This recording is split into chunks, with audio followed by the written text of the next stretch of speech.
Greetings of the day, dear friends. As in previous videos, we have gone through the fundamentals of estimating and costing, wherein we have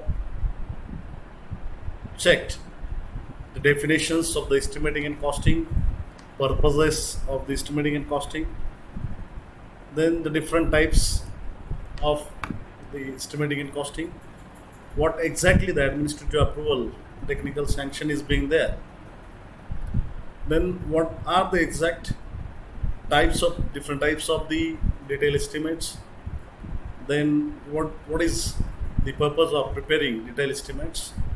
So like this we have gone through all the details in previous two lectures. So now, as earlier we have discussed that in this lecture we are going to study the uses of the detail estimate. So generally, why this particular detail estimate is being prepared? So generally, the detail estimate is being prepared to know the quantity of material.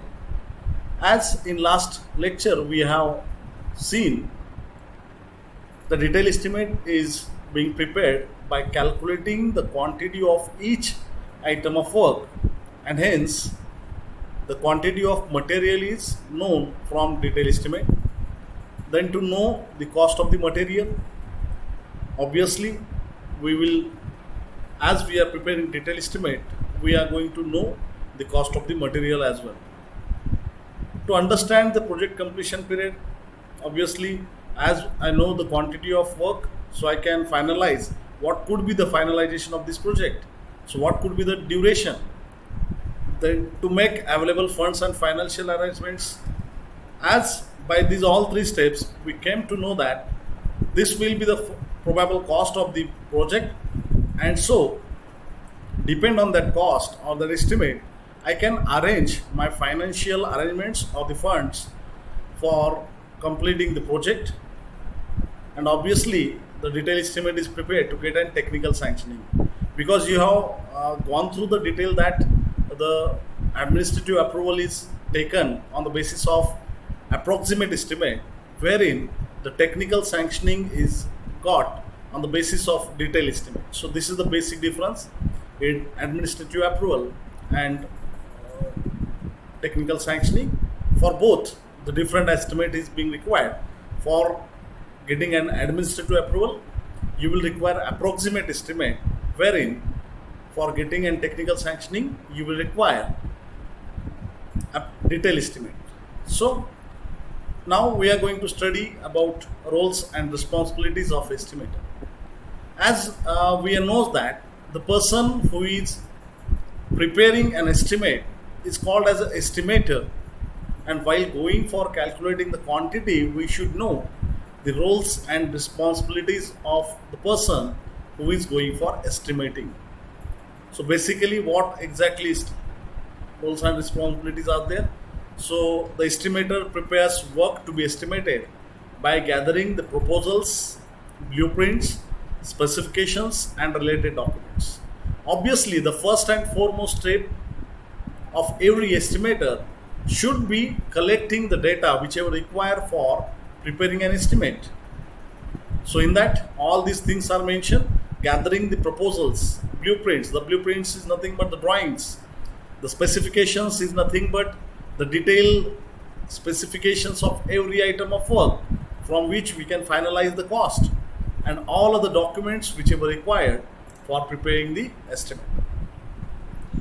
Then identify the labors, which kind of labor is required for a particular project, which kind of material we are going to require, and time requirement, how much time we are going to get for making available this particular both the things, and for how many time or how much time we will require to make available labor and material, that also is required by the estimator.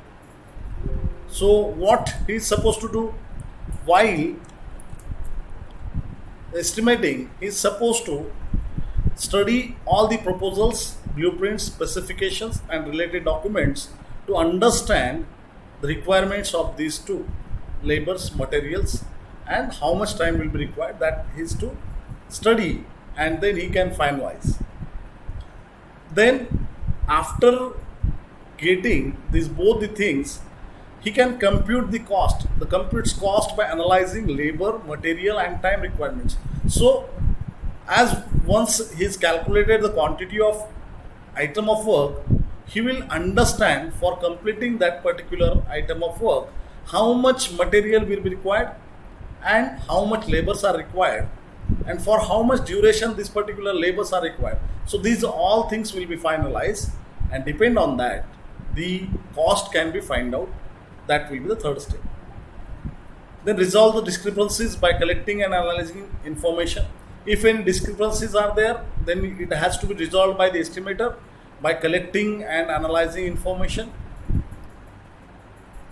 Means if in any of the parties there are discrepancies, so with the help of the specifications and the data what have been present, that discrepancies have to be solved by the estimator. Then presents prepared estimate by assembling and displaying numerical and descriptive information. Once you have prepared, that has to be presented in front of, might be it could be owner or it could be a higher authority. To them you have to represent it by with the help of displaying numericals, means whatever calculation he has done that has to be shown, and obviously he have to describe each and everything, how that quantity has came and how that particular cost is being calculated. Then prepare special reports by collecting, analyzing, and summarizing information and trends. So you have to prepare special reports if required.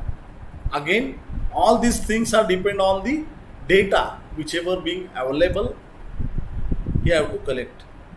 Then you have to maintain the cost data based by entering and backing up data. Then you have to maintain technical knowledge by attending educational workshop, reviewing technical publications. So these are the general, means once he is capable of doing these all, he have to keep updated to himself, because if you know every time the rates and requirements of the labor machineries that are going to be changed or vary, and that's why the person who is being estimated, he have to be updated about each and everything. So that's why this particular thing is important. Then continues or contributes to team effort by accomplishing related results as needed. As we know that this particular all the things are related to the costing, and hence he have to contributes to the team effort by accomplishing related results as needed. Means he have to share his all the details with his colleagues.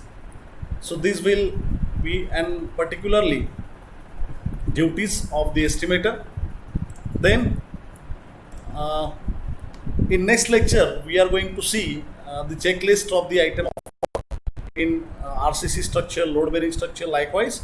So just go through the videos and keep studying, and also keep solving the quiz whatever given here in platform, on online platform. So thank you very much.